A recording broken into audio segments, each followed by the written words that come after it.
పరిశుద్ధుడైన దేవా, దయగలిగిన ప్రభు, మహోన్నతుడా, మీకు వందనాలు. మీ యొక్క అత్యున్నతమైనటువంటి కృపలో మీ ప్రజగా మేము చేర్చబడి మీ గణనామాన్ని స్తుతించుట కొరకు మాకు ఇచ్చినటువంటి ఈ అవకాశం అంతటిని బట్టి మీకు కృతజ్ఞతలు. నిన్ను నమ్మిన వారు ఎవరు సిగ్గుపడరని, నీ యందు విశ్వాసం ఉంచు వారికి నీవిచ్చినటువంటి ఆధిక్యతలు ఎంతో గొప్పవని ప్రభా ఎరిగి, ఈ పునరుద్ధానం మా జీవితంలో మీరు ఇచ్చారంటే ఇంకా మా ఎడల మీరు కలిగిన ఉద్దేశాలని మీరు నెరవేర్చడం కొరకు మమ్మల్ని ఇంకనూ సజీవులుగా ఉంచుతూ వచ్చారు. నూతన సంవత్సరాన్ని అనుగ్రహించారు. మా ఎడల మీరు కలిగిన ఉద్దేశాల్లో మేమందరం నిలిచినట్లుగా, మీ చిత్తానుసారంగా మేము బ్రతకగలిగినట్లుగా మీ సహాయం కోరుతూ ఆరాధనీయుడిగా ఆరాధించబడ్డారు. వాక్యమే ఉన్న దేవుడుగా మాతో మీరు మాట్లాడండి. ప్రతి ఒక్కరిని మీరు ఎరిగిన దేవుడు గనక ఏ మాట ఎవరికి అవసరమై ఉందో ఆ మాట చేత ఈ దినము మమ్మల్ని అందరినీ బలపరచండి, సిద్ధపరచండి, సరిచేయండి, బాగు చేయండి.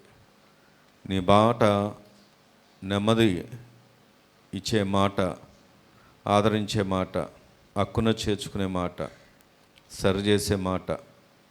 ఈ దినం ప్రతి ఒక్కరితో మీరు మాట్లాడి మీరే మహిమ పొందమని ప్రభువైన యేసుక్రీస్తు వారి యొక్క శ్రేష్టమైన నామంలో స్తుతించి వేడుకుంటున్నాం మా పరమ తండ్రి, ఆమేన్.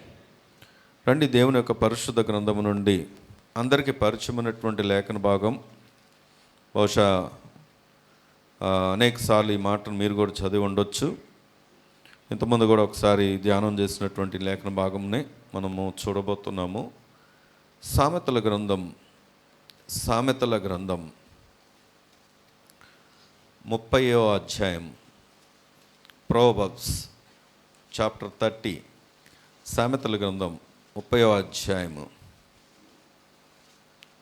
24వ వచనం నుండి చదువుకుందాం. భూమి మీద చిన్నవి 4 కలవు, అయినను అవి మిక్కిలి జ్ఞానము కలవి. చీమలు బలము లేని జీవులు, అయినను అవి వేసవిలో తమ ఆహారమును సిద్ధపరచుకొనును. చిన్న కుందేలు బలము లేని జీవులు, అయినను అవి పేట సందుల్లో నివాసము కల్పించుకొనును. మిడతలకు రాజు లేడు, అయినను అవన్నీ పంక్తులు తీరి సాగిపోను. బలిని చేత్తో నీవు పట్టుకొనగలవు, అయినను రాజుల గృహములలో అది ఉండును. దేవుడి మాటలు మన అందరి వినికిల్లో దీవించునుగాక. Amen, amen. సామెతల గ్రంథం అంతటిని మనం ధ్యానం చేస్తే,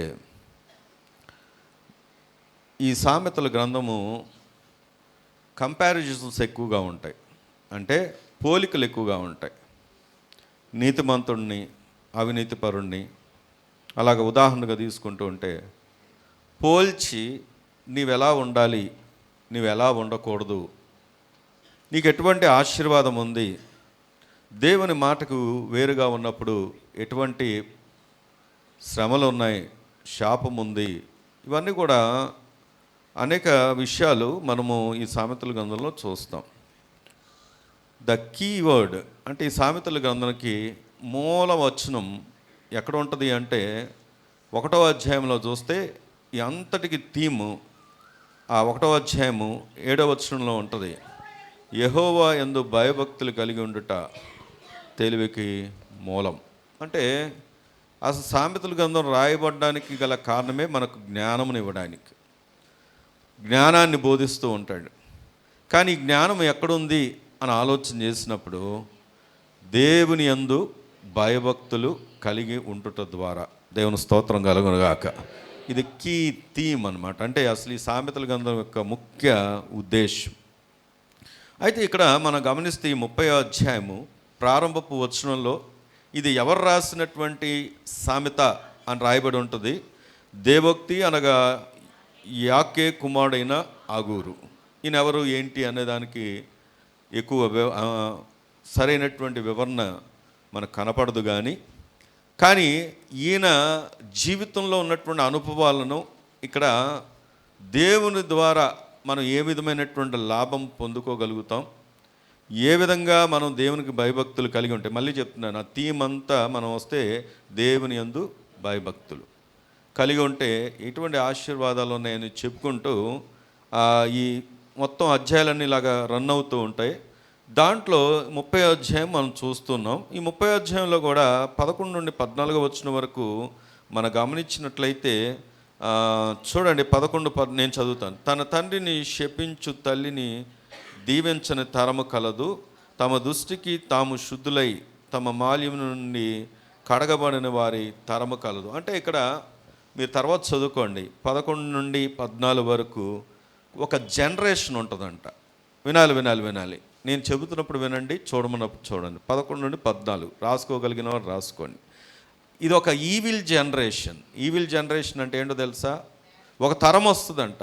ఈ తరం ఎలాంటి వారంటే, వారంట దేవునికి వేరుగా ఉన్నవారు, శాపకరమైనటువంటి తరం. వీరంట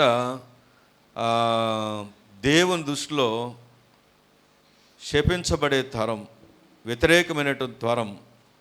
అలాంటి తరం ఉంది అని ఒక వివరణ ఇస్తున్నాడు. తర్వాత కొద్దిగా ముందుకెళ్ళి చూస్తే 15 నుండి 16 వచనాల్లో మనం చూసినప్పుడు అక్కడ ఏముంటుంది అంటే, చూడండి, జలగకు ఇమ్ము అంటే తృప్తి లేని జీవితాలు ఉంటాయి కొన్ని. ఇవి ఎలా ఉంటాయంటే తృప్తి లేకుండా బ్రతుకుతూ ఉంటాయి. చూడండి, కొంతమంది వినండి, కొంతమందికి దేవుడు ఎంత మంచి లైఫ్ ఇచ్చినా తృప్తి లేకుండానే బ్రతుకుతూ ఉంటారు. తృప్తి లేని జీవితాలు జీవించేవారు అనేకులు ఉన్నారు. అలాంటి తరంలో మీరు ఉండొద్దు, అలాంటి వారిలో మీరు ఉండొద్దు అని చెబుతూ జ్ఞానాన్ని బోధిస్తున్నాడు ఇక్కడ. ఎందుకంటే వారు ఇవ్వు అంటారంట. ఇప్పుడు చూడండి, కొంతమంది ప్రభువుని ఎరిగిన దినం మొదలుకొని ఇప్పటికి కూడా ఇంకా ఇమ్మనేవారే ఉంటారు. నేను ఇస్తాను ప్రభు అనేవారు తక్కువ. నేను చేస్తాను ప్రభు, నీ కోసం ఏదైనా చేస్తాను ప్రభు అనేవారు చాలా తక్కువ మంది కనబడుతున్నటువంటి నేటి దినాలు. ఇవ్వు ప్రభు, ఇంకా ఇవ్వు. మన ప్రార్థన ఇప్పటికి కూడా ఏ స్టేజ్లో ఉందంటే ఇమ్మనే స్టేజ్లోనే ఉంది. అడగడం తప్పు కాదు, కానీ దాని మీదే ఆధారపడి జీవించడమే తప్పని వాక్యం చెప్తున్నాడు. తర్వాత ముందుకెళ్ళి ఆలోచన చేస్తే 18 నుండి 19 వచ్చిన వరకు చూసినప్పుడు 18 నుండి 19లో నా బుద్ధికి మించి 3 కలవు, నేను గ్రహింపలేని 4 కలవు, అవనగా అంతరిక్షమున పక్షి జాడ, బండ మీద సర్పం జాడ, నడి సముద్రమున ఓడ నడుగు జాడ, కన్యకతో పురుషుని జాడ. అంటే ఇది ఏం నేర్పిస్తుంది అంటే, వారంట ఇన్స్టేబుల్ అంటే ఏంటో తెలుసా? అవి ఉన్నాయి అన్నట్టు కూడా తెలియదు. అస్థిరమైనవి. చెల్లి అన్న వెనక ఉన్నవారు వినండి, కొంతమంది జాడలు అస్థిరమైనవి. అస్థిరమైనటువంటి జాడలు అంటే ఏంటి అంటే, వాళ్ళు ఉన్నారు అనేది కూడా కొంతమంది తెలియదు. అంటే దేవుని దృష్టిలో వారు ఉన్నారా అన్నట్టుగా ఉంటారు. పాము వెళ్తే బండ మీద వెళ్తే జాడ పడుతుందా? బండ మీద వెళ్ళినప్పుడు ఆయన పోలిక, నేను ముందే చెప్పాను, పోలికలు చెప్తూ ఉంటాడు. అంటే అస్థిరమైనది. పక్షి జాడ తెలుస్తుందా గాల్లో వెళ్ళినప్పుడు? తెలీదు. కొంతమంది లైఫ్లో ఎటువంటి జాడలేనంటే వీళ్ళ మీద మనం బేస్ చేసుకోగలం, దేవుడి మీద ఆధారపడేవారు వీరు, దేవునికి దగ్గరగా ఉన్నవారు వీరు, సేవకులకు దగ్గరగా ఉన్నవారు వీరు, పరిచర్యలు వీళ్ళకి అప్పగించవచ్చు, వీరికి బాధ్యతలు ఇవ్వచ్చు అనేటటువంటి వారు లేని వారు చాలామంది ఉంటారు. నమ్మకం అంటే ఎవరు కూడా నమ్మకం పెట్టడానికి, సేవకుడు కూడా నమ్మకం పెట్టడానికి వీళ్ళని నమ్మలేము అనేటువంటి స్టేజ్లో ఉన్న వాళ్ళు కూడా కొంతమంది ఉంటారు. ఇది నా మాట కాదు, వాక్యాన్ని చూస్తే ఈ కొంతమంది జీవితాలు ఎలా ఉంటాయి. కొంతమంది జీవితాలు ప్రభువుని ఎరగని తరం పైన చూసినప్పుడు, కొంతమంది జీవితాలు ఇంకెలాంటి వారు అంటే ఏమండి, తృప్తి లేని జీవితాలు. కొంతమంది జీవితాలు అస్థిరమైన జీవితాలు. అలా ముందుకు వస్తే 21 నుండి 23లో అక్కడ ఏముంటుంది అంటే చూడండి, భూమిని వణికించుచున్నవి 3 కలదు, అవి మోయలేనివి 4 కలవు. రాజరికమును వచ్చిన దాసుడు, కడుపు నిండా అన్నం కలిగిన మూర్ఖుడు. అంటే చెప్పాలంటే సహించలేని వారు. వాళ్ళని చూస్తే సహించలేము అనేటువంటి వారు ఉంటారు. ఇంటాలరబుల్ అంటారు ఇంగ్లీష్లో. వినండి, ఎందుకు ఇవన్నీ చెప్తున్నాడంటే, ఒకవేళ మూర్ఖుడికి కడుపు నిండా భోజనం ఉందనుకోండి, వాడిని భరించగలరా? భరించలేరు. ఆయన పోలిక చెప్తున్నాడు. కొంతమంది అస్సలు వారిని చూస్తే సహించలేము. ఇది నా మాట కాదు, దేవుడు చెప్తున్న మాట. ఎందుకని? వారి క్రియలు ఎప్పటికీ మారవు. వారు ఎప్పుడు అదే ధోరణిలో ఉంటారు. గత సంవత్సరంలో మనం అనుకుంటాము ఏమని అంటే, ఈ సంవత్సరం నుండి నేను ఇలా కొత్త లైఫ్ జీవించాలనుకుంటున్నాను. అమ్మా, చెల్లి, అక్క, వినండి, నేను ఒక కొత్త లైఫ్ను జీవించాలనుకుంటున్నాను, దేవునికి నమ్మకంగా కొనసాగాలనుకుంటున్నాను అనే తీర్మానాలతోనే కొంతమంది లైఫ్ గడిచిపోతూ ఉంటుంది. కానీ మళ్ళీ వాళ్ళ లైఫ్ స్ట్రక్చర్ చూసినప్పుడు, మళ్ళీ వాళ్ళని చూసినప్పుడు సహించలేము. అదే మోసధోరణి. సంవత్సరాలు గడిచిపోయినా అదే పాత జీవితం, రోత జీవితం బ్రతికే వాళ్ళు ఉన్నారు. అక్కడ రాయబడిన భూమిని వణికించుచున్నవి అంటే వాళ్ళను భరించడమే కష్టము అన్నట్టుగా ఉంటుంది అని పోలిక. అది నిజంగా వణుకుద్ది ఆ భూమి అంటే కాదు, కానీ ఒక పోలిక రాయబడింది. మనం కొద్దిగా ముందుకు వచ్చి ఆలోచన చేస్తే, ఇప్పుడు మనం చదువుకున్న మాట దగ్గరకు వస్తే చూసారా, ఇవన్నీ చెప్పుకుంటూ వచ్చి ఆయన ఏం చెప్తున్నాడు అంటే, అగా చూడండి, భూమి మీద చిన్నవి 4 కలవు, ఆయనను అవి మిక్కిలి జ్ఞానం కలది. గట్టిగా దేవుని స్తోత్రం చెప్దామా? హల్లెలూయా, హల్లెలూయా. ఆయన అన్నీ చెప్పుకుంటూ వస్తూ ఇప్పుడు చెప్పాడు ఏమనంటే, 4 మిక్కిలి జ్ఞానం కలవయే ఉన్నాయి. మీరు ఏ జాబితాలో ఉండాలనుకుంటున్నారు అన్నది ఈరోజు ఒక ప్రశ్న అన్నమాట. ప్రభువుని ఎరగని తరమా, వాళ్ళకి నష్టం ఉంది. మాట పలికితే కాదండి నష్టం. వాక్యం చెప్తున్న మాట ఏంటంటే, నువ్వు ఏ తరంలో ఉండాలనుకున్నావు, ఏ జాబితాలో ఉండాలనుకుంటున్నావు అన్నదే ఈరోజు ప్రభు నీ దగ్గర నుండి కోరుకుంటున్నాడు. ఇక్కడ వాక్యాన్ని మనం చూసినప్పుడు ఒక తరము సహించలేనటువంటి తరం ఉంది. వాళ్ళని చూస్తే సహించలేను నేను. తమ్ముడో వినండి, నేను సహించలేనని ప్రభువు చెప్తున్నటువంటి మాట. ఒక తరము నన్ను ఎరగని తరం ఉంది. ఒక తరము అసలు వీళ్ళెందుకు అస్థిరమైనటువంటి తరం. ఇవన్నీ ఉన్నాయి, కానీ ఒక జాబితా ఉంది. అదేంటంటే అవి చిన్నవే, కానీ మిక్కిలి జ్ఞానము కలది. దేవుని స్తోత్రం కలుగును గాక. ఈరోజు వాటితో మనం పోల్చుకున్నప్పుడు నువ్వు ఎలా ఉండాలి అని నేర్చుకోవడానికి ఇంకా కింద కూడా ఉన్నాయి. అవన్నీ నేను ఇప్పుడు చెప్పుకుంటూ వెళ్తే సమయం చాలదు. కానీ నువ్వు ఈరోజు నీకు ఒక ప్రోత్సాహకరమైన మాట చెప్పనా? అదేంటంటే, అక్కడ రాయబడినటువంటి చిన్నవి 4 కలవు, అయినను అవి మిక్కిలి జ్ఞానము కలది. చిన్నవే, కానీ అవి ఎలాంటివి అంటే మిక్కిలి జ్ఞానం. వాటితో నీవు పోల్చుకుంటే వాటికంటే అధికమైనటువంటి కృప దేవుడు నీకు నాకు ఇచ్చాడు. ఎందుకంటే వాటికి లేని ధన్యత, అవి నేర్పించడానికి వాటిని పోలికగా చూపిస్తున్నాడు. కానీ వాటికి లేని ధన్యత దేవుడు మన అందరికి ఇచ్చాడు. ఇప్పుడు నువ్వు జ్ఞానంగా ఉంటావా, మూర్ఖుడిగా ఉంటావా? ఈరోజు ఒక ప్రశ్న. ఎందుకంటే మూర్ఖుడి కంట భోజనం కడుపు నిండా ఉన్నా వాడికి ఏముండదు అంటే తృప్తి లేదు. వాడిని సహించలేము. కానీ ఈరోజు అదే మాట దేవుడు నీతో నాతో పలుకుతున్న మాట. నీవు జ్ఞానంతో ఉంటే, ముందే చదువుకున్నాం కదా, దట్ మెయిన్ థీమ్ ప్రోవర్బ్స్కి, అనగా సామెతల గ్రంథానికి ఏంటంటే, యెహోవా యందు భయభక్తులు కలిగి ఉండుట జ్ఞానానికి తెలివికి మూలం. దేవుని స్తోత్రం కలుగును గాక. రండి, ఈ 4 చిన్న జీవుల గురించి నేర్చుకోవడానికి ముందు చిన్నవి అన్న మాటను ఆలోచన చేసినప్పుడు, ఈరోజు క్రైస్తవుల్ని లోకం చూసే విధానం ఏంటో తెలుసా? మన ఎలా చూస్తారు చెప్పండి? చిన్నవారుగా చూస్తారు, చిన్న చూపు చూస్తారు. ఒక మాటలో చెప్పాలంటే ఎలా చూస్తారండి? చిన్న చూపు చూస్తారు. కానీ ఎవరు చిన్న చూపు చూసినా దేవుడు నీకు చెబుతున్నటువంటి ఒక ప్రోత్సాహకరమైన మాట ఏంటో తెలుసా? నీవు దేవుని దృష్టిలో చిన్నవాడవు కావు. ఆ చిన్నతనంలో ఉన్నటువంటి గొప్పతనం ఏంటంటే దేవుడు నిన్ను జ్ఞాపకం చేసుకుంటున్నాడు. దేవుని స్తోత్రం కలుగును గాక. ఎందుకు అంటే చూడండి, బైబిల్ గ్రంథంలో మనం పరిశీలన చేస్తే మత్తయి సువార్త 19వ అధ్యాయం 10వ అధ్యాయం, మత్తయి సువార్త 10వ అధ్యాయం దేవుడు చిన్న వాటి విషయంలో ఎంత శ్రద్ధ కలిగి ఉంటాడో మనం ఆలోచన చేస్తే 10వ అధ్యాయము 29వ వచనాన్ని కనుక మనం చదువుకుంటే, 2 పిచ్చుకలు కాసుకు అమ్మబడును కదా, అయినను మీ తండ్రి సెలవు లేక వాటిలో ఒక్కటైనను నేలను పడదు. మీ తల వెంట్రుకలన్నీ లెక్కింపబడి ఉన్నవి గనక మీరు భయపడకుడి. మీరు అనేకమైన పిచ్చుకల కంటే శ్రేష్ఠులు. నీ పక్కన ఉన్నోళ్ళు చెప్పి తట్టి చెప్పండి, నువ్వు శ్రేష్ఠుడు అని చెప్పండి, శ్రేష్ఠురాలు అని చెప్పండి. ఎవరండి మనం? మళ్ళీ చెప్పండి, ఎవరండి మనం? దేవుని స్తోత్రం కలుగును గాక. ఎందుకు శ్రేష్ఠులము అంటే దేవుడు వాక్యం చాలా స్పష్టంగా చెప్తున్నమాట. చిన్న పిచ్చుకలు ఉన్నాయి, పిచ్చుకలకు దేవుడంట దేవుని అనుమతి లేకుండా వాటిలో ఒక్కటి కూడా నేలను పడదు. నీ తల వెంట్రుకలన్నీ లెక్కించగలిగినటువంటి సామర్థ్యం కలిగినటువంటి దేవుడు నీవు ఆరాధిస్తున్నటువంటి దేవుడు ఆయన. దేవుని స్తోత్రం కలుగును గాక. ఒకవేళ ఇక్కడ కూర్చున్నటువంటి మనం లేదా నీవు ఏంటి నా పరిస్థితి అని ఆలోచనలతో ఇక్కడ ఉన్నావా?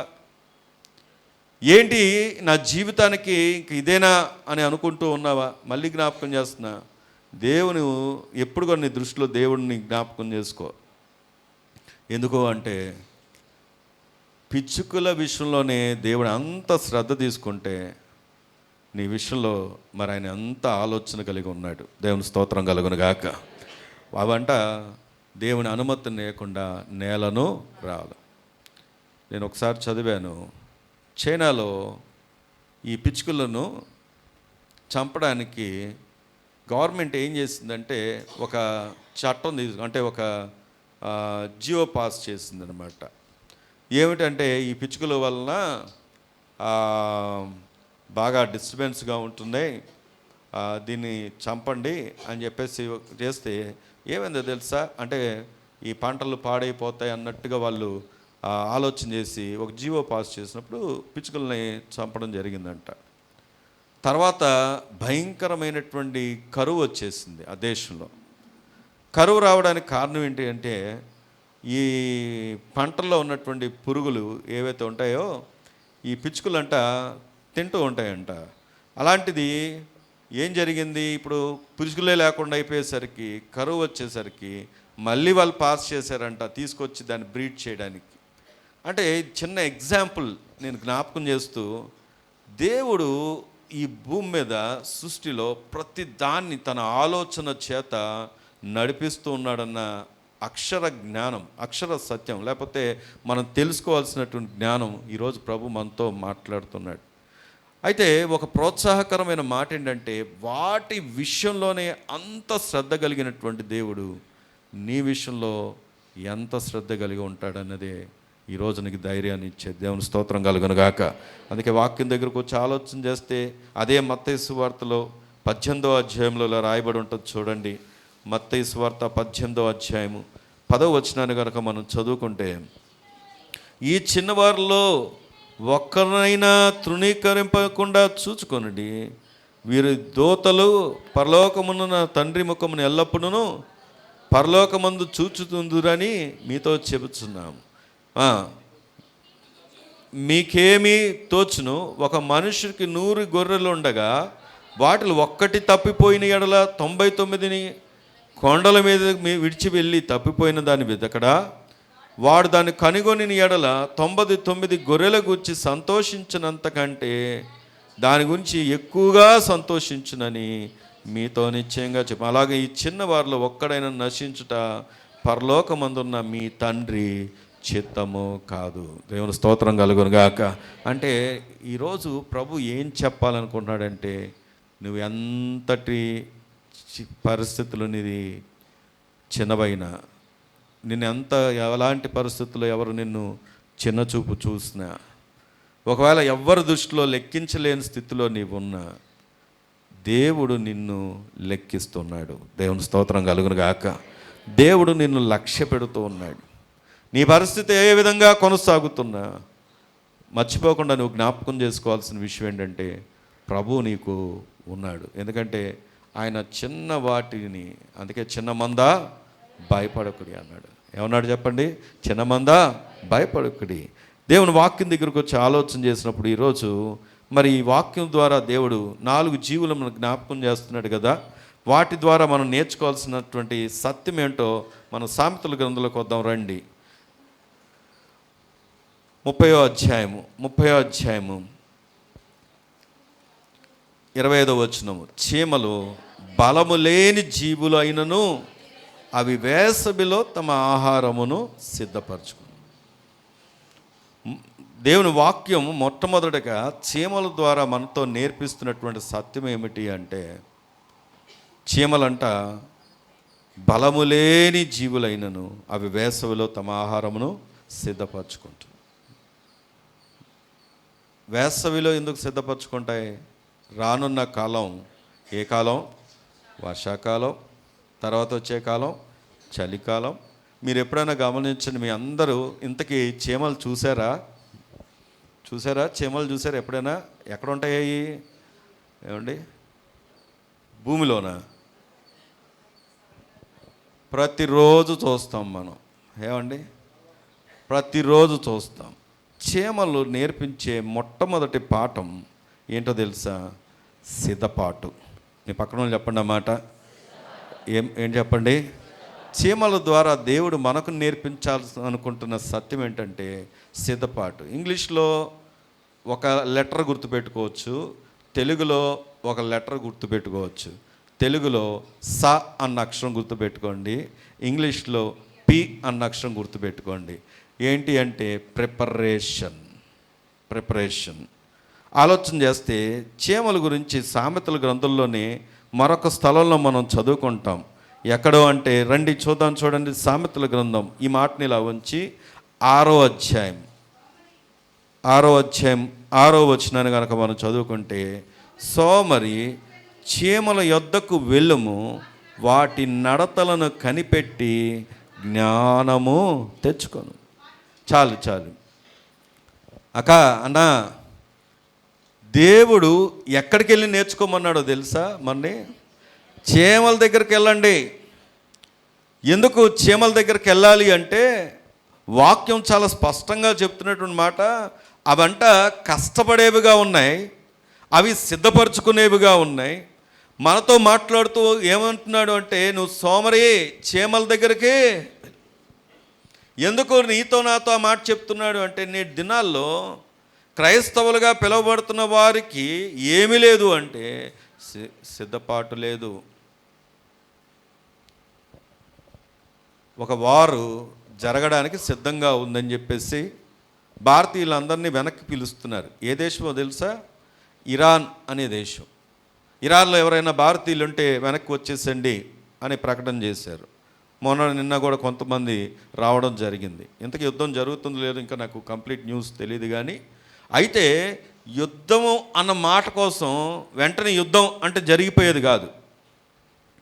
ఈ అమెరికాకు చెందినటువంటి ఏదైతే ట్యాంకర్సే కానీ లేకపోతే విమానాలే కానీ, ఇంకా ప్రాముఖ్యంగా సముద్రం గుండా ఈ వార్ షిప్స్ అన్నీ కూడా డిప్లాయ్ అయి ఉన్నాయంట. డిప్లాయ్ అంటే ఏంటో తెలుసా? ఆ దేశం వైపు గురిపెట్టి ఆ దేశానికి దగ్గరగా ఉన్నాయి. ఎందుకంటే ఒక్క ఆర్డరే జస్ట్ ఫైర్ అనగానే ఏమైపోద్దంటే దేశం మీదకి కుమ్మరించబడుతుంది. అంటే ఎందుకు ఈ ఎగ్జాంపుల్ నేను జ్ఞాపకం చేస్తున్నానంటే, ఒక యుద్ధం జరగాలంటే వెంటనే జరిగేది కాదు, ఎంతో సిద్ధపాటు ఉంటుంది, ఎంతో ప్రిపరేషన్ ఉంటుంది. అందుకే ఈ మిలిటరీ వాళ్ళకి ఏం చేస్తారంటే అప్పటికప్పుడు యుద్ధం చేయరు. ప్రతిసారి యుద్ధం జరిగితే ఎలాంటి సిచ్యువేషన్ ఉంటుందో దానికి ప్రాక్టీస్ జరుగుతూ ఉంటుంది. దాని కొరకు క్యాంప్స్ పెడతా ఉంటారు, ట్రైనింగ్స్ పెడతా ఉంటారు, సంవత్సరానికి 2 సార్లు 3 సార్లు. ఎందుకంటే నిజంగా యుద్ధం వస్తే ఎలాగ మూవ్ అవ్వాలి, ఎప్పుడూ కూడా ఖాళీగా ఉంచరు వారిని. ఏదో ఒక విషయంలో ఎంగేజ్ చేస్తూ ఉంటారు. వాళ్ళకి ఇంటి మీద ధ్యాస, కుటుంబం మీద ధ్యాస అనేది లేకుండా ఎప్పుడు కూడా ఎంగేజ్ అవుతూనే ఉంటారు. ఎందుకు అంటే కుటుంబం మీద ఇంటి మీద ధ్యాస వస్తే ఎక్కడ వాళ్ళు మైండ్ డిస్టర్బ్ అవుతుందని చెప్పేసి వాళ్ళని ప్రిపేర్ చేస్తూ ఉంటారు. ఈరోజు ఎందుకు ఈ మాట ఆలోచన చేస్తాం? చీమలు ఎప్పుడు కూడా రానున్నటువంటి కాలానికి అది ఏం చేస్తుంది అంటే సిద్ధపరచుకుంటుంది, ప్రిపేర్ చేసుకుంటుంది. ప్రభు చెప్తున్నాడు, సోమరి చీమల యొద్దకు వెళ్ళి నేర్చుకోమంటున్నాడు. ఎందుకు అంటే చూడండి 7వ వచనంలో, వాటికి న్యాయాధిపతి లేకున్నను, పై విచారణకర్తలు లేకున్నను, అధిపతి లేకున్నను, అవి వేసవి కాలమందు ఆహారం సిద్ధపరచుకొనుచు కోత కాలమందు ధాన్యము కూర్చుకొనును. రాబోతున్నటువంటి ఉపద్రవము అనగా దాని విషయంలో వర్షాకాలమైన శీతాకాలమైన వాటికి ఆహారము దొరకదని కాదు, కానీ దానికి ప్రమాదం ఉంది. వర్షాకాలంలో చీమలు కనబడతాయా? కనపడదు. ఎందుకంటే వర్షానికి అవి ఏమైపోతాయి? చనిపోయే అవకాశాలు ఉన్నాయి, కొట్టుకెళ్ళిపోయే అవకాశాలు ఉన్నాయి. కాబట్టి అది ఏం చేస్తుందంటే ఆహారం దొరకదు. కాబట్టి వేసవకాలం అంతా అది ఏం చేస్తుందంట? సిద్ధపరచుకుంటూ ఉంటుంది. నేను ఒక మాట సూటిగా అడగనా? ఏంటి ఆ మాట అంటే, ఈ వాక్యం నీకు నాకు నేర్పిస్తున్నటువంటి సిద్ధపాటు ఏంటో తెలుసా? బైబిల్ గ్రంథంలో హెబ్రీలకు రాసినటువంటి పత్రిక 9వ అధ్యాయము 27వ వచనాన్ని కనుక మనం చూస్తే, ఒక క్రైస్తవుడిగా నీవు నేను తెలిసి ఉండాల్సినటువంటి ఒక సత్యం ఏమిటి అంటే 9వ అధ్యాయము 27వ వచనంలో ఇలా రాయబడి ఉంది. చూడండి. మనుషులు ఒక్కసారే మృతి పొందవలనని నియమింపబడెను, ఆ తరువాత తీర్పు జరుగును. చాలండి. ఇక్కడ వాక్యం చెబుతున్నటువంటి మాట, అన్నా అక్క, వాక్యం చెబుతున్నటువంటి సత్యం ఏంటంటే మనుషుడు ఒక్కసారే మృతి పొందవలనని రాయబడి ఉందంట. తర్వాత ఏముంది చెప్పండి? ఏముంది? ఈ దినం నాకు తెలియదండి ఈ విషయం, మనుషులకు తీర్పు ఉందని అనేవారు ఎవరైనా ఉన్నారా ఇక్కడ? ఇదే కొత్తగా విన్నానండి, మనుషులు ఒకసారి మృతి పొందుతారని. నాకైతే నేనేమనుకుంటున్నానంటే, ఒకప్పుడు పాత దినాల్లో, ప్రభు నెరగని దినాల్లో ఈ జన్మలో ఒకసారి, తర్వాత జన్మలో ఇంకొకసారి, తర్వాత జన్మలో ఒకవేళ మనిషిగా పుణ్యకార్యాలు చేస్తే మళ్ళీ మనిషిగా పుడతాము. ఏమండి జక్రయ్య గారు వింటున్నారా? వినండి. పుణ్యకార్యాలు చేస్తే మళ్ళీ మనిషిగా పుడతాం, లేకపోతే ఏ కుక్కగానో పిల్లిగానో పుడతామని అనుకునేవారం ఒకప్పుడు. కానీ బైబిల్ని నేర్పిస్తున్నటువంటి సత్యం ఏమిటి అంటే, మనుషులు ఒకసారే పుడతారు, ఒకసారే. తర్వాత ఏముంది? తీర్పు ఉంది. అంటే రాబోతున్నటువంటి కాలం, ఆ కాలం నువ్వు ఎరిగి ఈ కాలంలో నువ్వేం చేయాలంటే చీమలు చూసి నేర్చుకోయ్యా. ఎందుకంటే చీమలు రాబోతున్నటువంటి ఉపద్రవం అంటే దాని విషయంలో రాబోతున్నటువంటి కాలానికి అది ముందుగానే ఏం చేస్తుందంటే సిద్ధపరచుకుంటుంది. దేవుని స్తోత్రం కలుగును గాక. మరి మనుషులు ఒకసారి మృతి పొందుతారని, తర్వాత తీర్పు ఉందన్నటువంటి తెలుసుకున్నటువంటి నీవు ఏం చేయాలి? సిద్ధపడాలి. ఎందుకు సిద్ధపడాలి అంటే, బైబిల్లో నేర్పిస్తున్నటువంటి సత్యం ఏంటంటే, దేవుని వాక్యంలోంచి చూస్తే లూకాసు సువార్త 12వ అధ్యాయాన్ని కనుక మనం చూసినట్లయితే, లూకాసు సువార్త 12వ అధ్యాయము 16వ వచనాన్ని కనుక మనం చదువుకుంటే, ఈ ఉపమానం చెప్పాను.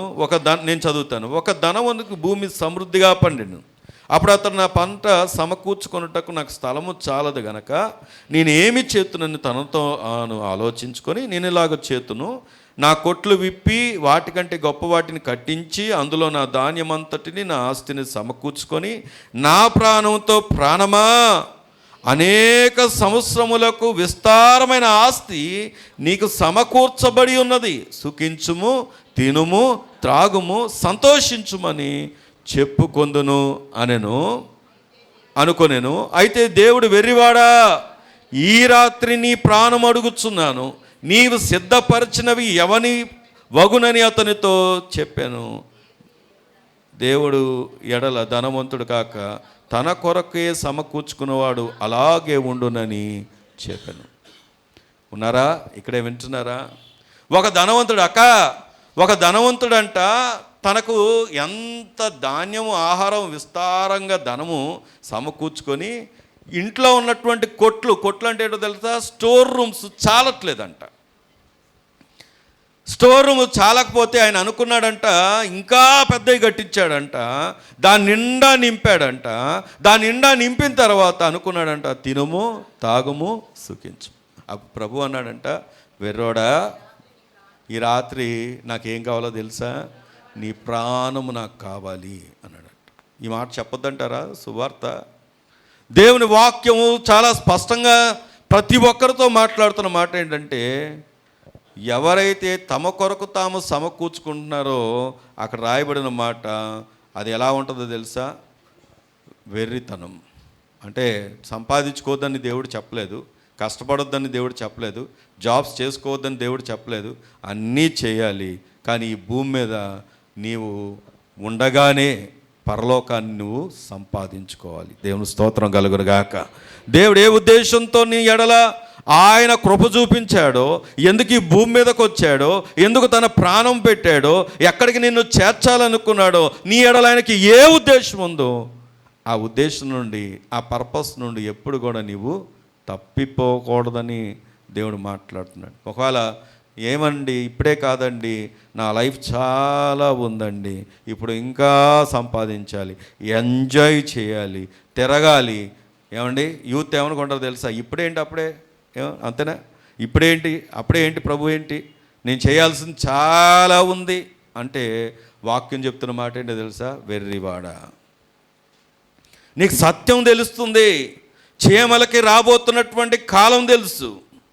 అందుకే చీమలు 4 జీవుల్లో ఒకటి చిన్నదైనా దేవుడు ఎప్పుడు కూడా చిన్నవాటిని అలక్ష్య పెట్టడని దేవుడు మాట్లాడాడు. దేవుడు ప్రతిదాన్ని లక్ష్య పెడుతున్నాడని మాట్లాడాడు. ప్రతి ఒక్కరిని కూడా వ్యక్తిగతంగా ఎరిగిన వాడని మాట్లాడాడు. ఆ దేవుడు నీతో చెప్తున్న మాట ఏంటంటే, నువ్వు నశించిపోవడం ఆయనకి ఇష్టం. దానికి ఒక ఉదాహరణ చెప్పాడు కదా, 99 గొర్రెల కంటే ఒక్క గొర్రె విషయమైన సంతోషిస్తుంది. ఎందుకంటే ఆ ఒక్క గొర్రె నీవే అవ్వచ్చు. ఇంకా ప్రభువుని ఎరగకుండా నిష్టానుసారంగా బ్రతుకుతుంటే ప్రభు ఈరోజు మరొకసారి చెప్తున్నాడు, సిద్ధపడు, సిద్ధపడు. ఏంటి సిద్ధపాటు అంటే, రాబోతున్నటువంటి ఉపద్రవం నుండి తప్పించబడాలి అంటే నీ హృదయము ఎవరికి ఇవ్వాలో తెలుసా? దేవునికి ఇవ్వాలి. దేవుని స్తోత్రం కలుగునుగాక. అందుకే పేతురు పత్రికలో ఇలా రాయబడి ఉంది. పేతురు మొదటి పత్రిక 1వ అధ్యాయము, పేతురు మొదటి పత్రిక 1వ అధ్యాయము 3వ వచనాన్ని కనుక మనం చదువుకుంటే, స్తుతింపబడునుగాక, మృతుల్లో నుండి యేసు క్రీస్తు తిరిగి లేచుట వలన జీవముతో కూడిన నిరీక్షణ మనకు కలుగునట్లు, అనగా అక్షయమైనదియు నిర్మలమైనదియు వాడబారనదియు అయ్యున్న స్వాస్యం మనకు కలుగునట్లు ఆయన తన విశేష కనికరము చొప్పున మనలను మరలా జన్మింపజేశాను. నీ పక్కన వాళ్ళని తట్టి, దేవుడు నీకేమిచ్చాడు? జీవం ఇచ్చాడని చెప్పండి. దేవుడు ఏమిచ్చాడండి? జీవమిచ్చాడు. చూడండి ఎంత గొప్ప దేవుడు. వాక్యం ఏం చెప్తున్నాడు అక్కడ రాయబడిన మాటను చూసినప్పుడు, మనుషులు ఒకసారే మృతి పొందవలను, మరణం ఖచ్చితంగా ఉంది. కానీ ఆ మరణాన్ని తప్పించి జీవాన్నిచ్చి నిన్ను నన్ను బ్రతికించడానికి మన ప్రభు మన కొరకు ఉన్నాడు. దేవుని స్తోత్రం కలుగునుగాక. అక్కడ రాయబడిన మాట చూశారు కదా, యేసు క్రీస్తుతో తిరిగి లేచుట వలన, యేసు క్రీస్తు తిరిగి మృతుల్లోండి ఆయన ఏం చేశాడంట?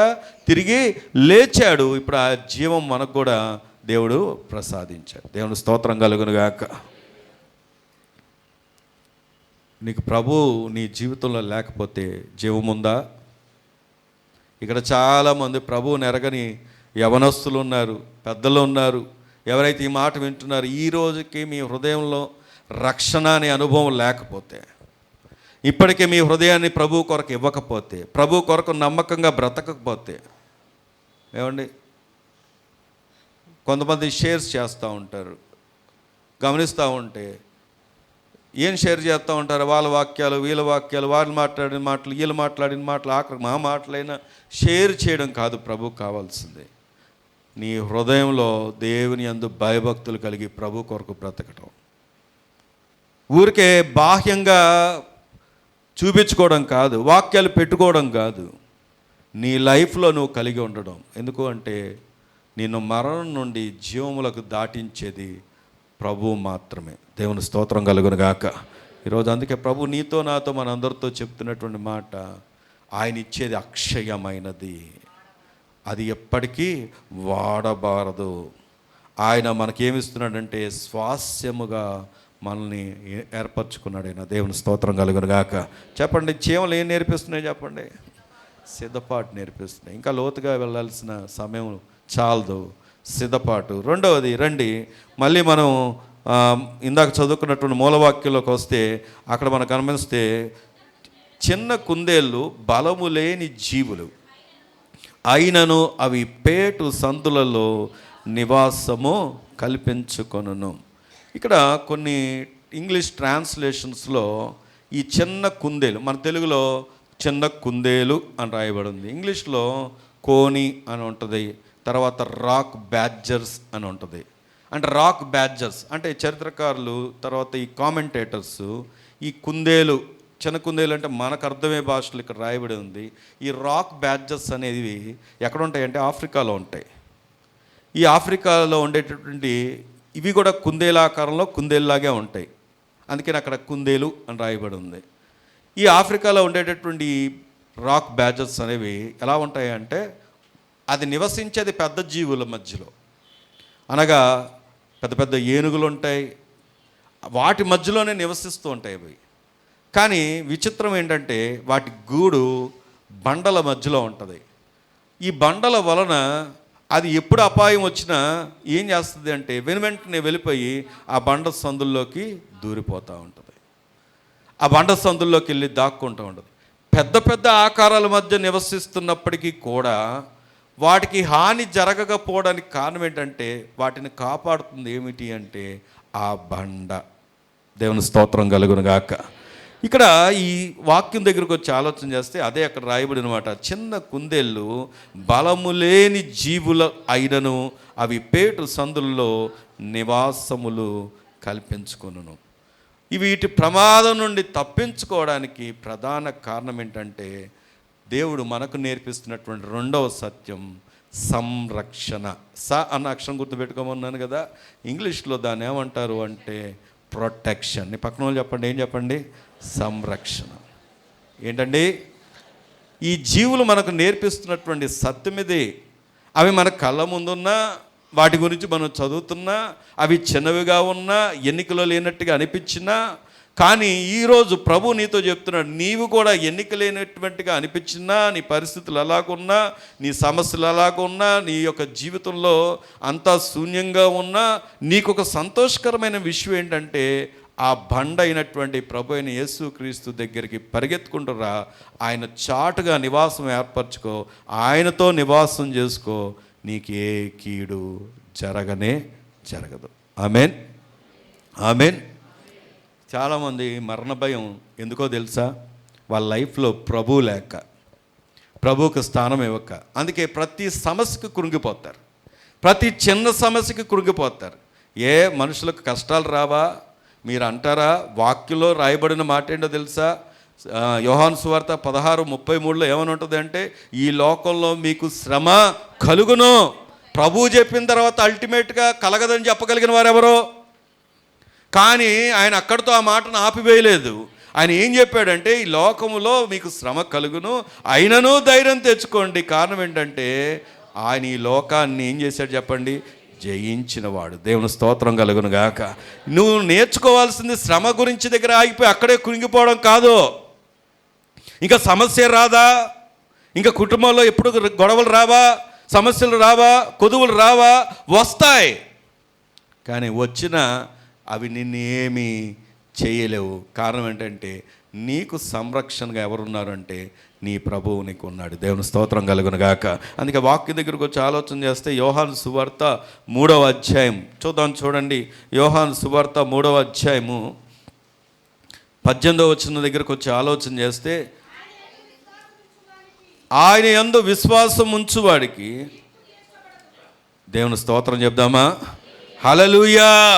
దేవుని వాక్యం చాలా స్పష్టంగా చెప్తున్నమాట. ఇందాక మనం చదువుకున్నప్పుడు ఏం రాయబడి ఉంది? మనుషులు ఒకసారే మృతి పొందవలను, ఆ తర్వాత ఏముంది? తీర్పు ఉంది. అన్నా తమ్ముడు, తీర్పు ఉంది. కానీ అదే దేవుడు నిన్ను నన్ను ఆ తీర్పు నుండి తప్పించడానికి ఆయన నీతో మాట్లాడుతున్నట్టు మాట ఏం తెలుసా? ఆయన యందు విశ్వాసం ఉంచు వారికి ఏం తీర్చబడదంట? తీర్పు తీర్చబడదంట. దేవుని స్తోత్రం చెప్దామా? అంటే ఇప్పుడు తీర్పును ఎలా తప్పించుకుంటున్నాం? ఆయన ద్వారా, ఆయన ద్వారా, ఆయన ద్వారా. అదే వాక్యాన్ని మనం చూసినప్పుడు 3వ అధ్యాయం 36వ వచనాన్ని కనుక మనం చదువుకుంటే, కుమారుని యందు విశ్వాసం ఉంచువాడే నిత్య జీవము గలవాడు, కుమారునికి విధేయుడు కానివాడు జీవము చూడడు గాని దేవుని ఉగ్రత వాని మీద నిలిచి ఉండును.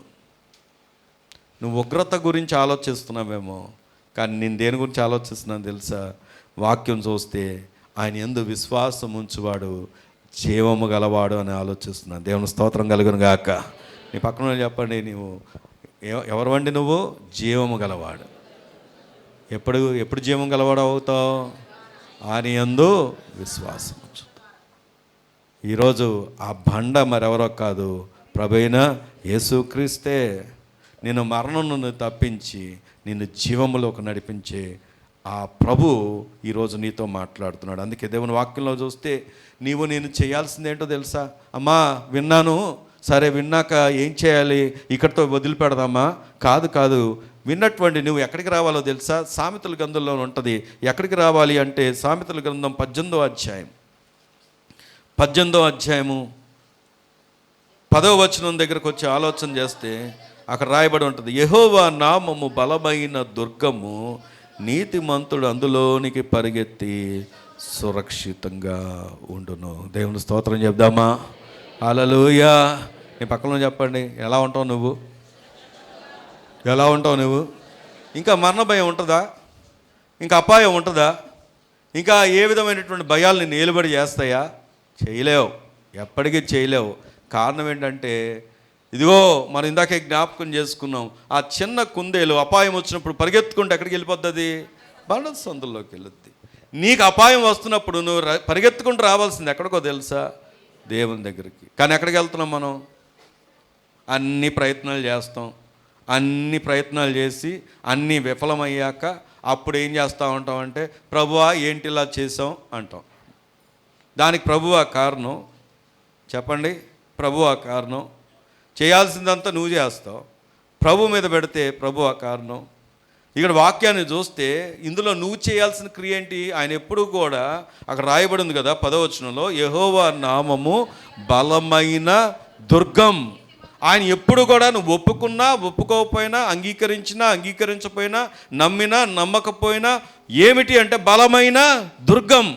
ఇప్పుడు నా పిల్లలకి ఒకవేళ వారు అన్నీ అడిగినవన్నీ నేను కొనలేదు అనుకోండి, ఎందుకంటే మేము ప్రయాణాలు చేసేటప్పుడు వాళ్ళు కొత్త కొత్త కార్ల కంపెనీల పేర్లు చెప్తూ ఉంటారు. నాకు తెలియదు ఆ కారు పేర్లు. నేను అది చెప్పడానికి పోయి రిపీట్ చేయబోయి తప్పు చెప్తూ ఉంటాను. కొన్నిసార్లు కొత్త బైకుల గురించి చెప్తూ ఉంటారు. వాళ్ళన్నీ పోనీ నాకు ఇప్పటికిప్పుడు డాడీ మొన్న ఎవరో అంట అమలాపురంలో టెస్లా కార్ వేసుకొని వచ్చారంట. టెస్లా అనే కారు ఇంకా ఇండియాలో ఆ వర్షన్ ఇంకా రిలీజ్ అవ్వలేదు. అది దాన్ని ఏమో ట్రక్ అన్నారు. టెస్లా ట్రక్ ఏదో అన్నారు. అది తీసుకొని వస్తే అందరూ అమలాపురంలో అందరూ ఫోటోలు వీడియోలు తీసుకుంటూ ఉన్నారు. న్యూస్లో కూడా వచ్చింది. ఇప్పుడు వీళ్ళు నా పిల్లలు, డాడీ ఒకసారి టెస్లా కార్ కొనవా అన్నారు అనుకోండి. దానికి ట్యాక్స్ 100% ట్యాక్స్ కట్టుకొని తీసుకొచ్చారంట. 1% 10% కాదు కట్టింది, 100% ట్యాక్స్ కట్టి అంత ధనవంతులు తీసుకొని వచ్చారు. మా పిల్లలు ఇప్పుడు అన్నారనుకోండి, డాడీ టెస్లా కార్ కొనవా అంటే నేను కొంటానా? అసలు ముందు కొనగలనా? కొనకపోతే నేను డాడీని కాదా? చెప్పండి. కొంటేనే డాడీనా? కొనకపోతే డాడీని కాదా? తండ్రిని కాదా? వాళ్ళు ఇప్పుడు ఇలాగ అన్నారనుకోండి, మీరు కొనలేదు కాబట్టి మీరు డాడీ కాదు అంటారా? సత్యం ఏంటో తెలుసా? నేను కొనకపోయినా నేను వాళ్ళకి తండ్రినే. అలాగే వాక్యం దగ్గరికి వచ్చినప్పుడు నువ్వు ఒప్పుకున్నా ఒప్పుకోకపోయినా, అంగీకరించకపోయినా అంగీకరించినా ఆయన ఎప్పుడు కూడా బలమైన దుర్గమే. నేను చేయాల్సింది ఏంటో తెలుసా? నువ్వు పరిగెత్తుకుంటూ వచ్చి ఎక్కడ ఉండాలి? ఆయన కిందకి, ఆయన రెక్కల చాటుకి నువ్వు వస్తే నువ్వు సురక్షితంగా ఉంటావు. ఈరోజు వాక్యం నీకు నాకు మనందరికి నేర్పిస్తున్న సత్యం ఏంటంటే, ఈ కుందేలు నీకేం నేర్పిస్తుందో తెలుసా? సంరక్షణ, ప్రొటెక్షన్. ఎక్కడా లేదు. సోకాల్డ్ ధనవంతులకు కూడా నెమ్మది లేదు, తృప్తి లేని జీవితాలు జీవిస్తున్నారు వారు కూడా. కానీ నీకు నాకు దేవుడిచ్చిన గొప్ప భాగ్యం ఏంటంటే, ఒక దేవుడు తనను తాను దేవుడిగా పరిచయం చేసుకొని నా జీవితంలోకి ఎంటర్ అయ్యి ఆయన కృపను మన ఎడల కుమ్మరిస్తూ ఆయన సొత్తుగా మనని చేసుకొని ఆయన పిల్లలుగా మనని చేసుకొని ఈ రీతిగా ఆయన స్తుతించడానికి గొప్ప భాగ్యాన్ని ఇచ్చి, దానికి మించి రాబోతున్నటువంటి ఆ గొప్ప ఆనందం, సంతోషకరమైనటువంటి పరలోకాన్ని నీ కొరకు ఆయన సిద్ధపరిచాడు. దేవుని స్తోత్రం కలుగురుగాక. మరి నువ్వు నేనేం చేయాలి? పరిగెత్తుకుంటూ రావాలి, పరిగెత్తుకుంటూ రావాలి. క్రియ లేని విశ్వాసం వృతం. ఎప్పుడు కూడా దీనికోసమే ఇది ప్రభా అది ప్రభా, జలగకేముండదంట తృప్తి. కుమార్తెలు ఉన్నారంట, కుమార్తెల గురించి చెప్పట్లేదు నేను, మళ్ళీ అందులోకి వెళ్ళను. కానీ అవి ఎప్పుడు కూడా ఏమంటాయంట? ఇమ్ము ఇమ్ము అంటాయంట. మన లైఫ్ కేవలం ప్రభు దగ్గర పొందుకునే దగ్గర అయిపోకూడదు. దేవుడు అన్నిటికంటే ఉన్నతమైనది ఆల్రెడీ మనకి ఇచ్చేసాడు. దాన్ని సంపాదించుకున్న వారంగా, సిద్ధపరచుకున్న వారంగా, దాని కొరకు ఎదురు చూసేవారంగా, పరిగెత్తుకుంటూ వచ్చేవారంగా, ఆ సంరక్షణలో నిత్యము ఉండే ఆనందంలో నీవు నేను ఉండాలని ప్రభు కోరుకుంటున్నాడు. అందుకే చిన్న జీవుల ద్వారా మనతో దేవుడు మాట్లాడుతున్నాడు. దేవుని స్తోత్రం కలుగును గాక. మళ్ళీ మూలవాక్యం దగ్గరకు వచ్చి ఆలోచన చేస్తే రండి. మిడతలకు రాజు లేడు. 30వ అధ్యాయం 27వ వచనం. మిడతలకు ఎవరు లేరు చెప్పండి? రాజు లేడు, అయినను అవన్నీ పంక్తులు తీరి సాగిపోవును. ఏంటండి? మిడతలకు ఏమో లేడంట? ఒక మాట చెప్పండి, చెప్పండి. మిడతలకు ఎవరు లేరు?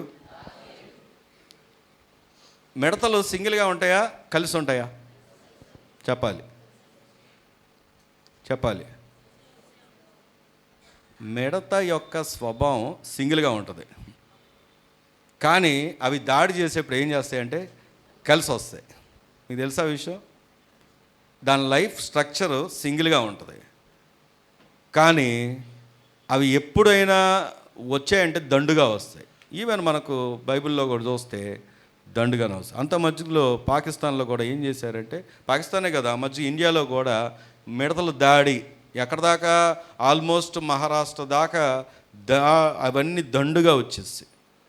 అయితే ఇక్కడ నేర్పిస్తున్నటువంటి సత్యం ఏంటో తెలుసా? మిడతలకు అక్కడ క్లియర్గా రాయబడి ఉంది, రాజు లేడు, అయినను అవన్నీ పంక్తులు తీరి సాగిపోనంట. అంటే అవి ఎప్పుడు ప్రయాణం చేస్తున్నప్పటికీ అవి ఎలాగెళ్తాయో తెలుసా? పంక్తులుగా వెళ్తాయి. అంటే ఇవి నాకు నేర్పిస్తున్నటువంటి సత్యం ఏంటో తెలుసా? సహవాసం. ఏం చెప్పండి? ఏం కావాలి? ఏం కావాలి? ఇంగ్లీష్లో చెప్పా కదా, పార్ట్నర్షిప్. పార్ట్నర్షిప్ అంటే సహవాసం ఉండాలి. పార్ట్నర్ అంటే వ్యాపారంలో ఎవరుంటారు? పార్ట్నర్లే కొంప ముంచుతారు మనుషులైతే. కానీ దేవుడు నీతో నాతో చెప్తున్న మాట, నీకు నాకు ఏముండాలి? సహవాసం. నేను ఒక మాట చెప్పనా, తొందరగా కృంగిపోయే వాళ్ళు ఎవరో తెలుసా? బలహీనంగా ఉండేవాళ్ళు ఎవరో తెలుసా? ఒంటరిగా బ్రతికేవాడే. క్రైస్తవుడు ముఖ్యంగా ఎప్పుడు కూడా ఒంటరిగా ఉండకూడదు. క్రైస్తవ లక్షణం ఎప్పుడు కాదు, ఎప్పుడు ఆ ఇంట్లో పడి ఉదాసీనంగా నీ గురించే నీవు ఆలోచించుకుంటూ నా లైఫ్ ఏంటో, నా పిల్లల లైఫ్ ఏంటో. ఎందుకంటే నీకు ఎవరితో సహవాసం లేకపోతే ఎప్పుడు కూడా ఒంటరి జీవితమే. ప్రతిదానికి కృంగిపోతావు, బలహీనపడిపోతావు, ఆ బలహీనతలకు చిక్కుకుపోతావు. అంతెందుకు, అపవాదికి దొరికే వాళ్ళు ఎవరు అంటే ఒంటరోడే. క్రైస్తవుడు ఖచ్చితంగా ఎప్పుడు కూడా ఎలా ఉండాలి అంటే సహవాసంలో ఉండాలి. దేవుని స్తోత్రం కలుగును గాక. అందుకే వాక్యం దగ్గరకు వచ్చి ఆలోచన చేస్తే చూడండి, దేవుని యొక్క వాక్యం మనతో మాట్లాడుతున్న మాట, తిమోతి మొదటి పత్రిక 6వ అధ్యాయం 15వ వచనాన్ని కనుక మనం చదువుకుంటే,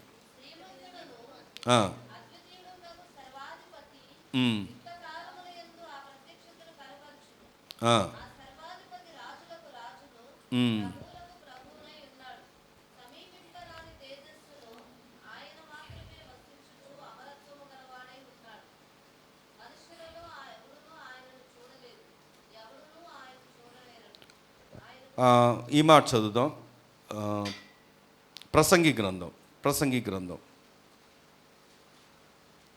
ప్రసంగి గ్రంథం 4వ అధ్యాయము 9వ వచనం చదువుదామా?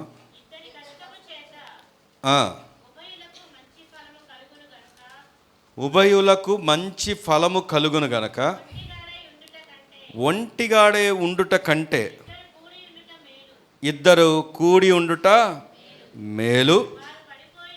వారు పడిపోయినను, దేవుని స్తోత్రం చెప్దామా? గట్టిగా చెప్దామా? ఎంతకీ పడిపోతారా పడిపోరా? ఖచ్చితంగా సహజంగా ప్రతి ఒక్కరు బలహీనలే. ఎప్పుడోసారి ఏదో ఒక విషయంలో బలహీనలు అవుతారు. కానీ ఒకడు పడిపోయినా మరొకడు ఏం చేస్తాడంట? లేవనెత్తుతాడంట. దేవుని స్తోత్రం చెప్దామా? సహవాసం ఒక ఇంపార్టెన్స్ అక్కడ రాయబడి ఉంది. నీవు సహవాసంలో లేకుండా, ఎందుకు మందిర క్రమాల్లో ఉండరు కొంతమంది, ఎన్నిసార్లు చెప్తున్నా ఉండరు. ఒక వ్యతిరేకమైనటువంటి భిన్న స్వభావం వాళ్ళలో పనిచేస్తూ ఉంటుంది. ఇతరులతో ఎప్పుడు కాంటాక్ట్స్ ఉండవు, ఇతరుల గురించి ఎప్పుడు పలకరింపులు ఉండవు. వచ్చామా వెళ్ళిపోయామా, వచ్చామా వెళ్ళిపోయామా. తన మటుకు తాను బ్రతకడం అనేది బైబిల్ ఎప్పుడు కూడా సపోర్టు చేయదు. నువ్వు బ్రతుకుతున్నావంటే ఒక అర్థం ఉంది. నీ ద్వారా మేలు జరగాలి, నీ ద్వారా దేవునికి ఘనత రావాలి.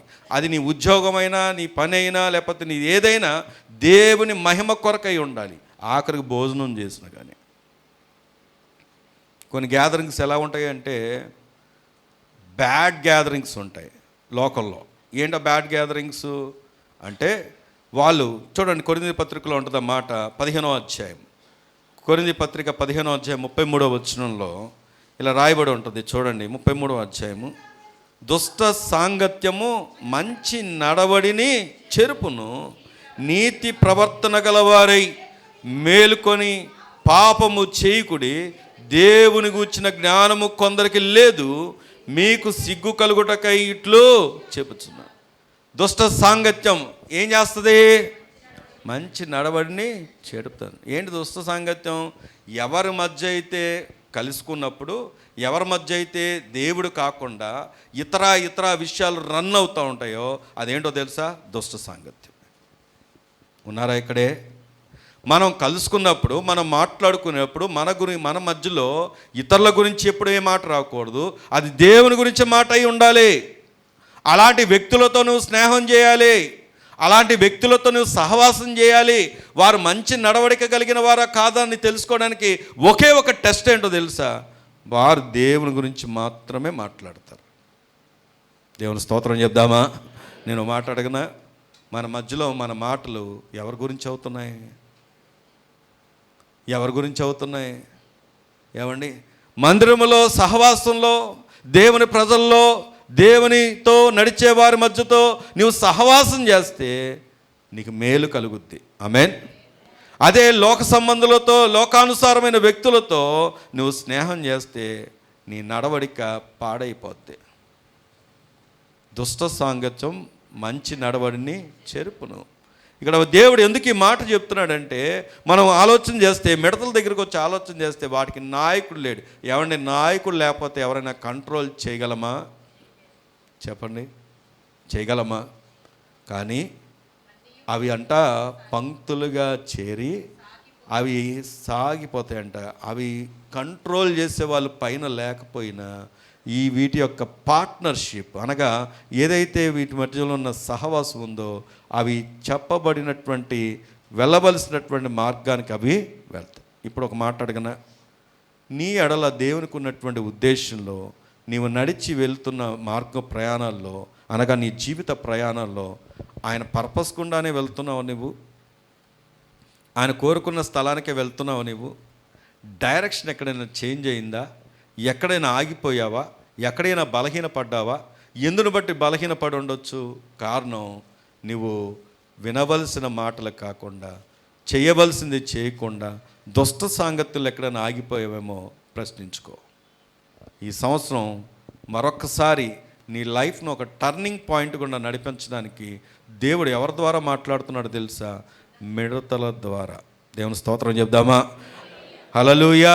అవంట ఏంటంట చెప్పండి? అవి ఎక్కడికి వెళ్తాయి? చిన్న జీవులే, కానీ ఏం చేస్తున్నాయి? ఫిలిప్పీలకు రాసినటువంటి పత్రిక 1వ అధ్యాయం 5వ వచనం.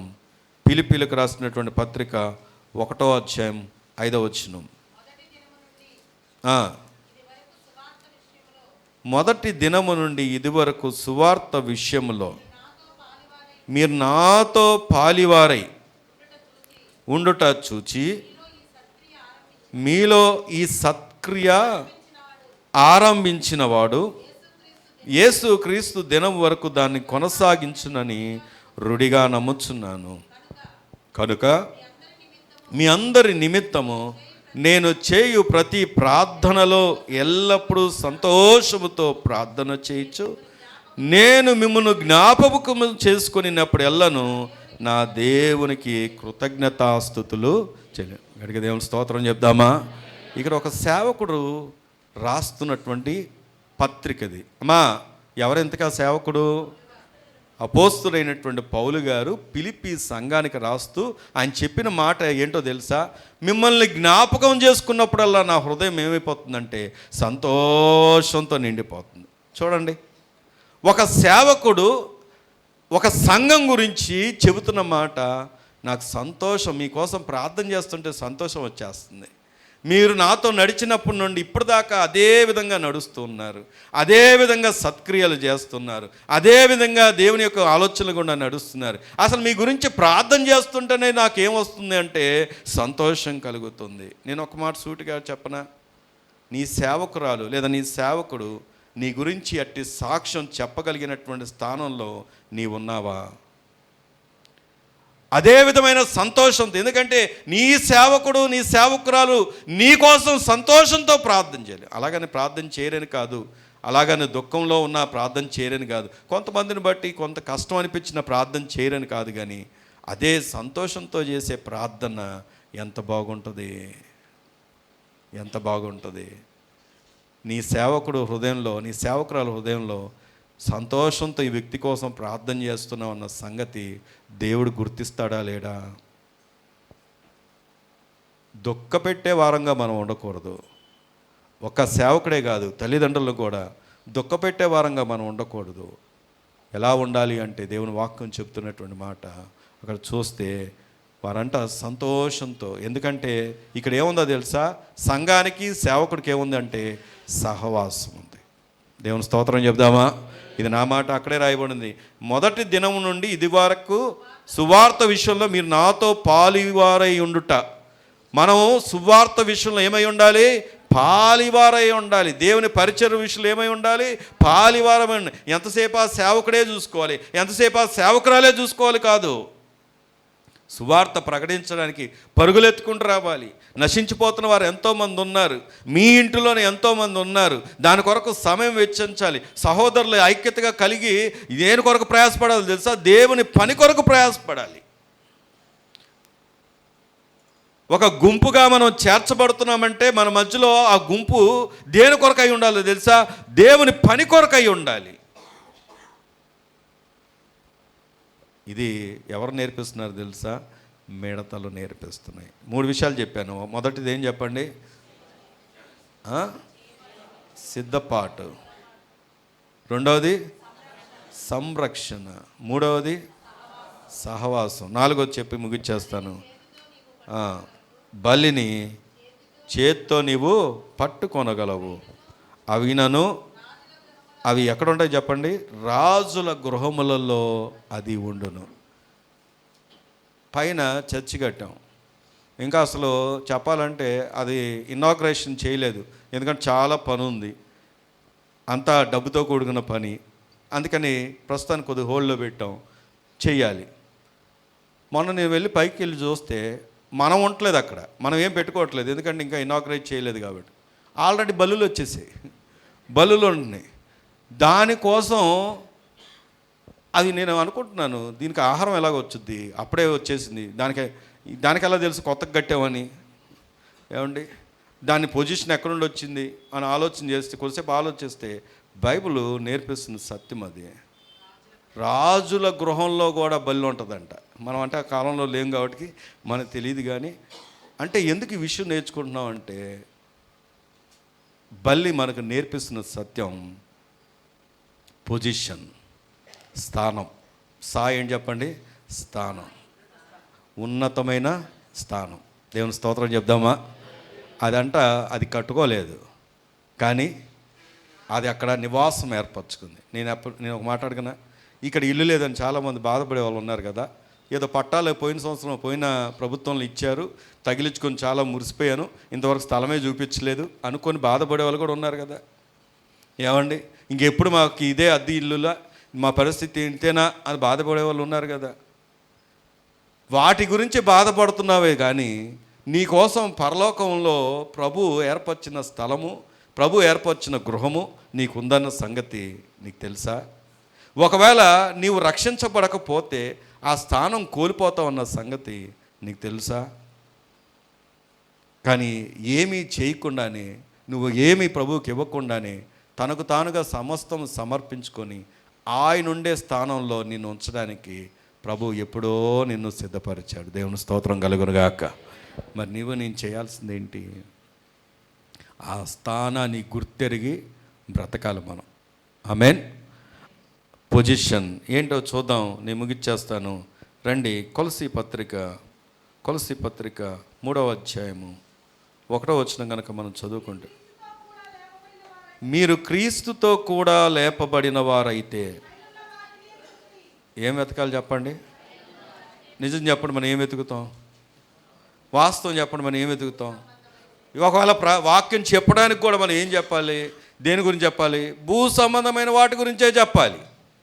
కానీ దేవుని వాక్యం చాలా స్పష్టంగా చెప్తున్నటువంటి మాట ఏంటంటే, మీరు క్రీస్తుతో కూడా లేపబడిన వారైతే దేని వెతకాలి? పైనున్న వాటినే వెతకండి. ఎందుకు చదువుదామా? మాట కంప్లీట్ చేద్దామా? అక్కడ క్రీస్తు దేవుని కుడిపార్శ్వమున కూర్చుండి ఉన్నాడు. పైనున్న వాటి మీదనే కానీ భూ సంబంధమైన వాటి మీద మనసు పెట్టుకొనకుడి.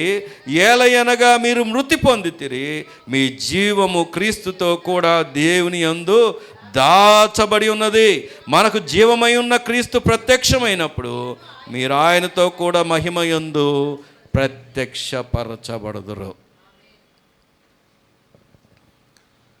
దేవుడు తనతో ఉండాలని కోరుకుంటున్నాడు.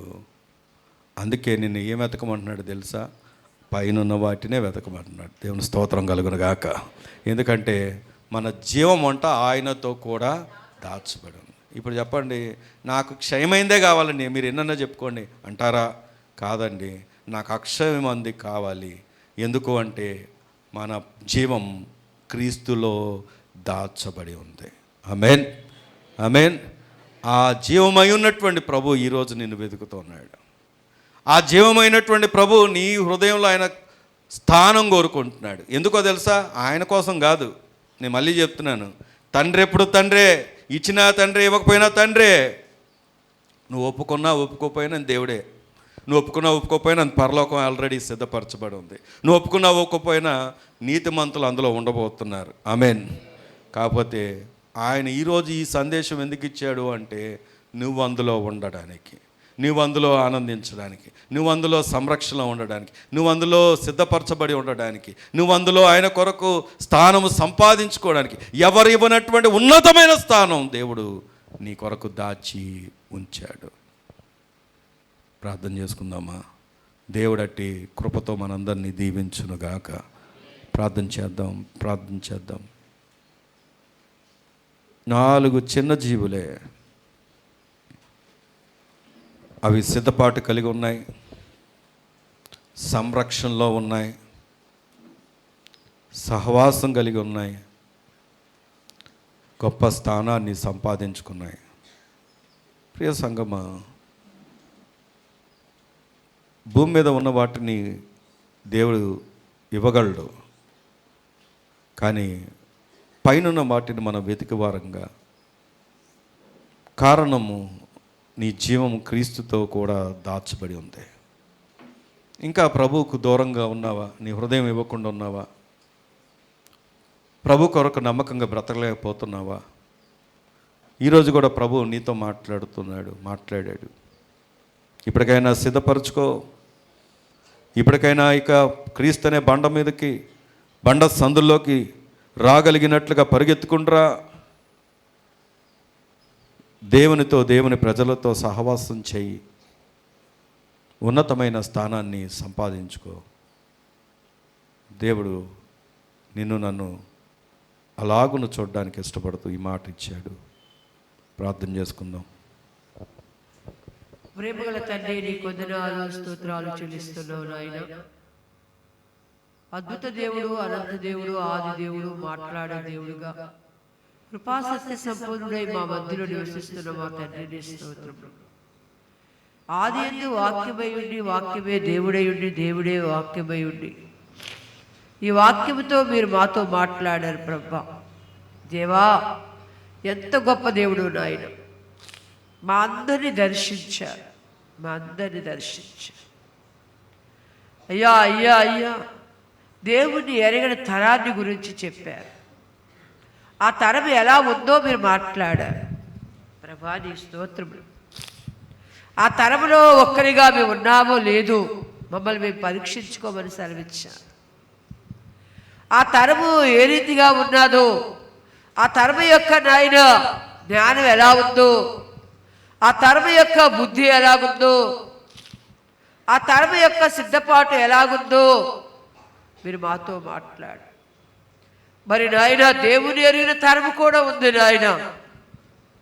అయ్యా, వారు ఏ రీతిగా సురక్షితంగా ఉన్నారు, యెహోవా దుర్గములో దాగబడి ఉన్నారు, క్రీస్తన్న బండ మీద బండ సందులో ఏ రీతిగా నాయన క్షేమంగా ముద్రించబడి ఉన్నారు, వాటి నిమిత్తం నాయన పోలికగా 4 చిన్న జీవులు మా ముందుకు తీసుకొచ్చారు.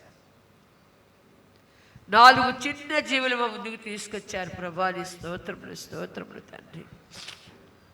నాయనా నీకు కొందరు అయ్యా, నీ స్తోత్రాలు. చీమలు మా ముందుకు తీసుకొచ్చారు. అవి చిన్నవే వాటి సిద్ధపాటు, అవి చిన్నవే వాటి మెలకువ, అవి చిన్నవే ఆ కష్టపడే తత్వం, అవి చిన్నవే నాయనా వాటిలో ఉన్న నాయన ఐక్యత, భద్రత నాయన. విచారణకర్త లేకపోయినా, న్యాయాధిపతి లేకపోయినా వాటి క్రమాన్ని మాకు తీసుకొచ్చారు. అవి ఎంత క్రమముగా అవునయ్యా. నేటి దినాల్లో నాయన క్రమము లేని కుటుంబాలు, క్రమము లేని సంఘం అయిపోతుందయ్యా. క్రమము లేని ఆధ్యాత్మికమైన జీవితాలు తండ్రి. మా క్రమాన్ని నేర్పించడానికి, సిద్ధపాటు నేర్పించడానికి, చురుకుదనం నేర్పించడానికి, ఆధ్యాత్మికంగా, భౌతిక, నైతిక, మానసికంగా మెలకు కలిగి, బలము కలిగి, కష్టపడి సమకూర్చుకొని నాయనా నాయనా నీ దుర్గంలో ఉండడానికి చీమలు మా ముందుకు తీసుకొచ్చు. ఈనాడు నాయనా కుటుంబాలు, భర్తలు, భార్యలు, బిడ్డలు క్రమము లేని వారు ఉన్నారేమో, ఐక్యత లేని వారు ఉన్నారేమో. నాయనా నాయనా ఎప్పుడు ఏ రీతిగా కష్టపడాలో, ఏ రీతిగా దేవుని స్తుతించాలో తెలియని రీతిగా జీవితాన్ని అర్థపరుచుకుంటున్నారేమో, సమయాన్ని పాడు చేసుకుంటున్నారేమో. తండ్రి నీకు వందనాలు. అదిగో నాయనా మా మధ్యకి నాయనా అయ్యా కింద కుందేలు తీసుకొచ్చావు తండ్రి. అవి నాయనా నాయనా అయ్యా అయ్యా అయ్యా అరణ్యమంతా తిరుగుతున్నాయి, కానీ ఊకరకు దినము అపవాదికి నాయన చోటివ్వకుండా బండ సందులో భద్రంగా ఉంటున్నాయి. ఈరోజు లోకంలో మా కుటుంబాలు ఉన్నా, లోకంలో మేము ఉన్నా, లోకంలో మా బిడ్డలు ఉన్నా నాయనా నాయనా అది ఎవరులే కానీ, ఎవరానులే కానీ, పురుషులే కానీ, స్త్రీలే కానీ, భార్య భర్తలే కానీ లోకమా మధ్యలో ఉన్నప్పటికీ నాయన లోకమాని వంటని వారుగా మేము ఉండాలని, క్రీస్తన్న బండ కింద మేము భద్రపరచాలని అపవాదికి చోటివ్వకుండా అయ్యా మమ్మల్ని మేము భర్తగా, భార్యగా, బిడ్డలుగా కాపాడుకోవాలని నువ్వు మాట్లాడుతున్నావు తండ్రి. అయ్యా అందుకే మా ఆయన దీర్ఘశాంతం చూపిస్తున్నావు తండ్రి. ఈరోజు శాంతి అన్న మాట దాని పదము నాయన ఇంటిల్లో, కుటుంబాల్లో కనబడతలేదు నాయన. సమాధానం ఉన్న పదము కనబడతలేదు నాయన. అయ్యా దేవా ఈరోజు మాతో మాట్లాడుతున్నావు. నాయనా నాయనా నీ స్తోత్రాలు. ఆ బండ ప్రతివారు నాయన ఆ బండ సందులో ఉండువారుగా నీ కృప దయచేయండి. గొప్ప దేవుడా, మిడతలు మా వద్దకు తీసుకొచ్చాం. అవి దండుగా క్రమముగా, అది ఎంతో సావాసం నాయన, ఎంత ఉరివుగా బలముగా, అయ్యా నీ స్తోత్రములు. అవి దాడి చేసినప్పుడు నాయనా నా తండ్రి, నాయనా నాయనా అది ఏ రీతిగా నాయన దాన్ని సంరక్షించుకొని కాపాడుకుంటుందో మీరు మాతో మాట్లాడుతున్నారు ఈరోజు నాయన. అయ్యా సంఘం సావాసము, కుటుంబ సావాసాలు ఎలా ఉన్నాయో, భార్య భర్తలు, భార్య అన్నదమ్ములు, అక్క చెల్లెళ్ళు, నాయనా నీ కొందనాలు, నాయన తల్లి బిడ్డలు ఎలా ఉన్నారో మీరు మాతో మాట్లాడుతున్నారు. ఆ దండు కలిగి ఉండాలని, ఆ సావాసం కలిగి ఉండాలని, ఆ క్రమము కలిగి ఉండాలని, అదే క్రమము సంఘములో ఉంటుందని, అదే క్రమము నాయన సమాజంలోకి వెళ్తుందని, అదే క్రమము నాయన నాయన ప్రజల ఎదుట సాక్షులుగా దేవా దేవా పాపులమైన మేము జీవించబడాలని నీ జీవాన్ని మాకు అనుగ్రహించి నాయనా నాయన మా మీద కనికరం చూపి ఆ జీవం మాకు ప్రసాదించి నాయన ప్రజలకి మేము మాదిరిగా ఉండాలని ఉద్దేశించావు తండ్రి. ఆ ఉద్దేశం మేము కనపరచలేకపోతున్నాం. భార్య భర్త దగ్గర, భర్త భార్య దగ్గర, బిడ్డలు తల్లిదండ్రుల దగ్గర, తల్లిదండ్రుల బిడ్డల దగ్గర, కుటుంబం సంఘములో నాయన నీ ఎదుట మందిరములో కనపరచలేకపోతున్నాం. కుటుంబాలు ఫెయిలైపోతున్నాయి, కుటుంబాలు ఫెయిలైపోతున్నాయి, క్రమం లేక కుటుంబాలు ఫెయిలైపోతున్నాయి, దీర్ఘశాంతి లేక కుటుంబాలు ఫెయిలైపోతున్నాయి, సమాధానం లేక కుటుంబాలు ఫెయిలైపోతున్నాయి నాయన. నాయనా నాయనా బండాన్ని ఆడుకోక కుటుంబాలు ఫెయిలైపోతున్నాయి నాయన, దుర్గంలో ప్రవేశించలేక. అందుకే సంఘము కూడా ఈనాడు నాయన ఫెయిలుడుగా కనపడుతుంది. అయ్యా సమాజం కూడా పాడైపోతుంది అయ్యా. ఒక క్రైస్తవ కుటుంబం పాడైపోతే సమాజం అంతా పాడైపోతుంది. 4 జీవులు నాయన అయ్యా, 4 జీవులు కనపడుతున్నాయి. బల్లిని చూపించావు నాయన, అది ఒక ఉన్నత స్థలంలో ఉందయ్యా. దాని స్థానం ఉన్నతంగా ఎంచుకుందయ్యా, ఉన్నతంగా ఎంచుకుంది.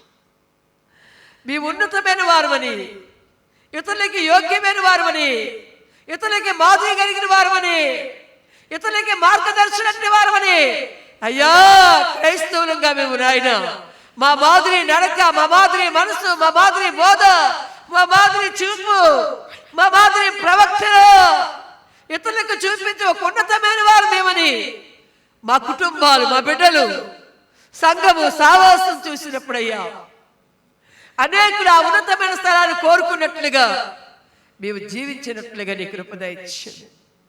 అద్భుతమైన నీ మాటలు మా ముందుకు తీసుకొచ్చావు. ఎంత గొప్ప దేవుడు అయ్యా. ఆ ఉన్నతమైన స్థానం నీదే. అవునయ్యా, నీ అమూల్య రక్తంతో మమ్మల్ని కడిగి మోచించి నీ జీవాన్ని మాకిచ్చి ఆ జీవు క్రీస్తుతో దాచబడిన వారమై చేసి భూ సంబంధమైన మాటని మనసు పెట్టొద్దన్ను.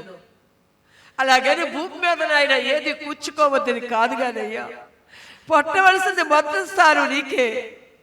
నీ నీతి రాజ్యంలో మేము ఉండినట్లయితే, న్యాయాధిపతి అయిన తండ్రి తీర్పును దాటినట్లయితే ఈ భూమి మీద మాకు ఏం కావాలి అన్ని సమకూర్చబడతాయి నాయన. తీర్పు దాటబడిన వారుగా క్రీస్తుతో మా జీవం దాచబడినట్లుగా నాయన మేము బ్రతికినట్లుగా నీ కృప దయచేయండి. విశ్వసించిన వారు తీర్పు నుండి దాటబడతారు.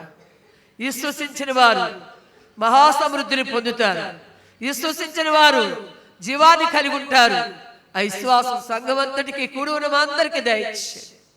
మీ దాసులు ఇంకా బలముగా ఘనముగా నిలబెట్టేవాడు ఈ పగటి వేళ నాయన కుటుంబాలుగా కూడి ఉన్నవారు, భర్తలుగా, భార్యలుగా, బిడ్డలుగా, ఒక గౌరవనీయులుగా, సమాధాన కారుకులుగా, కుటుంబ పద్ధతులు నాయన కుటుంబం నాయన ఇతరులకి మాదిరిగా మార్గదర్శకులుగా, బండ మీద కొండ నాయన పట్టణాలుగా నిలిచిన వారుగా మీరు అభిషేకించండి.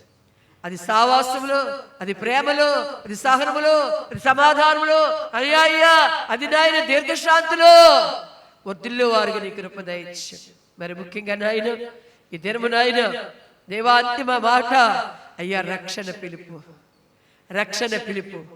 ఇదిగో అనుకూల సమయం అన్నావు తండ్రి, ఇదే రక్షణ దినం అన్నావు తండ్రి. ఆ ఉగ్రత దినము రాబోతుందన్నావు నాయన. ఆ దినమును తప్పించడానికి ఆ సమయం మా ముందు నాయన కనపడబోతుండగా దాని నుండి విడిపించబడ్డానికి అయ్యా నీ రక్షణ పిలుపునిచ్చావు. ఇగో రక్షణ పిలుపునిచ్చావు. దుర్గములో నీతిమంతుడు దానిలోకి పరిగెత్తి సురక్షితంగా ఉండగలుగుతాడన్నావు. సురక్షితంగా ఉండగలిగిన కుటుంబాలుగా, సురక్షితంగా ఉండగలిగిన వ్యక్తులుగా, సురక్షితంగా ఉండగలిగిన సావాసముగా, సురక్షితంగా ఉండగలిగిన కుటుంబం నాయన సేవకులుగా నీవందరూ నీ కృపలో భద్రపరచి ఎత్తబడిన మాటలు మా హృదయాలు నేను కట్టి ఫలవంతంగా రాకడికి రాజ్యంలో సిద్ధపాటు కలిగిన వారిగా మమ్మల్ని సిద్ధపరిచి నీ నామనికే మహిమ ఘనత ప్రభావమును పొందుకోమని నజరేయుడైన యేసు నామము అడిగి వేడుకొని పొందున్నాం పరమ తండ్రి. ఆమేన్. హల్లెలూయా.